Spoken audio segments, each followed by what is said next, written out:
Hello, আসসালামু আলাইকুম guys. আশা করি সবাই ভালো আছেন। আলহামদুলিল্লাহ আমিও ভালো আছি। তো আজকে একটা বিষয় নিয়ে আলোচনা করব, সেটা হচ্ছে সৌদি আরব বিগালাতে কাজ করলে আপনাকে কি কাজ করতে হয়। দেখেন, একটা সৌদি আরবে বিগালা মানে বাংলাদেশে মুদি মালের দোকান, যেটাকে বলে এখানে আরবিতে বলে বিগালা। তো বিগালাতে আপনাকে কয় ঘন্টা ডিউটি করতে হবে? একটা বিগালাতে সর্বনিম্ন আপনাকে 12 ঘন্টা ডিউটি করতে হবে। তো প্রায় সময় আমি দেখেছি একটা মানুষ 14 থেকে 15 ঘন্টা ডিউটি করে।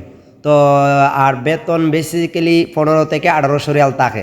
আর মালিককে হয়তো খানা দিবে না, টাকার জায়গা দিবে।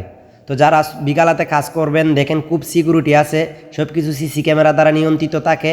আর আপনি ফোন ইউজ করতে পারবেন না। তো কী করতেছেন না করতেছেন সব কিছু আপনাকে সিসি ক্যামেরায় দেখবো। আর একটা কাস্টমারের সাথে কীভাবে আপনি কথা বলতেছেন, একটা কাস্টমার কী জিনিস চাইছে আপনি দিতে পারছেন কি না ঠিক মতো, তো এগুলো সব কিছু আপনাকে সিসি ক্যামেরায় দেখবে। আর যদি কোনো রং করেন তো এখান থেকে চাকরিচ্যুত হতে পারেন। তো বিকালা কাজ করাটা খুব টাফের বিষয়। তো যেটা হচ্ছে সারাদিন আপনাকে দাঁড়ায় থাকতে হবে। আর কাস্টমার যদি বেশি থাকে আপনি তো একদম 1 সেকেন্ডের রেস্ট পাইবেন না। তো এইগুলা বুঝাই দিতে হবে, হিসাব করতে হবে আপনার। মানে একটা দোকানে একসময় কোভিডের আগে একটা দোকানে যে জায়গার মধ্যে 7 জন মানুষের ডিউটি করছে, এখন এই জায়গার মধ্যে 4 জন মানুষ 3 জন মানুষের ডিউটি করতেছে। কারণ করোনার পর থেকে মানুষের যে একটা মানে হাহাকার, যেমন দ্রব্যমূল্যের অগ্রগতির কারণে মানুষের এখন একটু সমস্যা হচ্ছে, জিনিসপত্র কিনতে অসুবিধা হয়, বেচাকিনি খুবই কম হয়।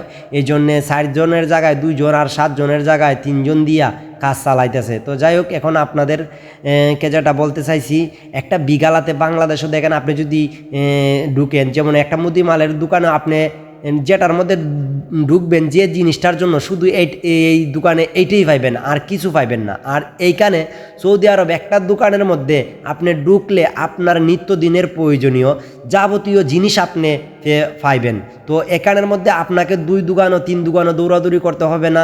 তো আমি দেখেছি বাংলাদেশে আমাদের যে দোকানও আমরা ঢুকেছি, তো যে জিনিসটা প্রয়োজন আমরা এই দোকানে গিয়ে এটাই নিতে পারছি। অন্য কোনো জিনিস কিনতে গেলে আমরা অন্য দোকানে যাইতে হয়েছে, কিন্তু এখানে অন্যরকম। এমনভাবে সৌদি আরব দোকানগুলো সাজানো হয় যেন একটা কাস্টমার আসলে তার অন্য কিছুর জন্য কোথায় যাইতে না হয়।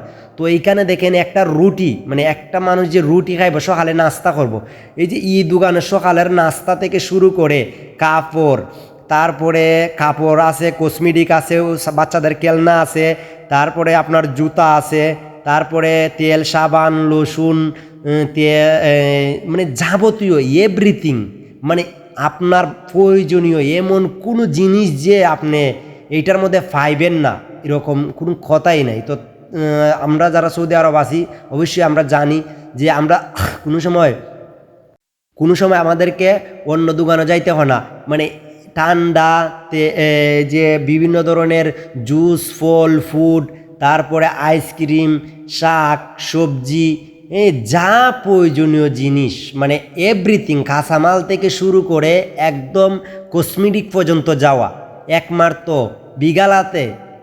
মনে হয় না, আমার জীবনে আমি দেখি নাই, আমার 6 বছরের অভিজ্ঞতা থেকে, যে আমি একটা জিনিসের জন্য এক দোকানে ডুইকে আরেক দোকানে যাইতে হয়েছে। তে বুঝেন তাদের ইনভেস্টটা কত বড়, তারা কত টাকা খরচ করে একটা বিগালা দিতেছে। তো এইখানের মধ্যে আমার একটা জিনিস মানে আশ্চর্যের বিষয় যেটা হচ্ছে, যে তারা এইভাবে এত সুন্দর করে, মানে বিজনেস করলে বিজনেসের মতনই করে।